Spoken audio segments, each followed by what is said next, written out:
Hi everyone, and welcome. Today, we're tackling a common question for Salesforce developers: how to increase the height of a Lightning input component. It might seem straightforward, but there's a key distinction we need to make first. Let's dive right in and clarify the best approaches for handling input height in your Lightning Web Components. First, it's very important to understand that the Lightning input component is primarily designed for single-line text, numbers, dates, and other specific input types. It's not built to handle multi-line text input. If you are looking to create an input field where users can type multiple lines of text, like a comment box or a description field, then the correct component you should be using is lightning-textarea. This component is specifically designed for multi-line text input and gives you direct control over its height. To increase the height of a lightning-textarea, you simply use the rows attribute. For example, setting lightning-textarea label equals description name equals description rows equals 5/lightning-textarea will create a text area that is 5 lines tall. You can adjust this number to whatever height you need.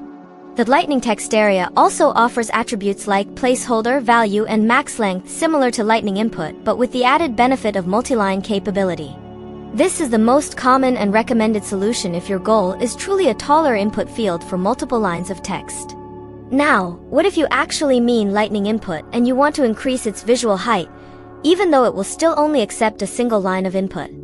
Perhaps you want more padding around the text, or you need it to align visually with other taller elements on your page. In this scenario, you will need to use CSS. You can apply custom styles to your Lightning input component. The best way to do this is by creating a CSS file for your Lightning Web Component. For example, if your component is named mycomponent.js, you would create mycomponent.css in the same folder. Inside this CSS file, you can target the Lightning input component directly. You might use properties like padding top and padding bottom to add vertical space inside the input field, which will make it appear taller. For instance, you could write Lightning input, padding top, 10px, padding bottom, 10px. This will add 10 pixels of padding above and below the text, effectively increasing the visual height of the input box without changing its single-line functionality. You could also try setting a min height property, like Lightning input, min height, 50px.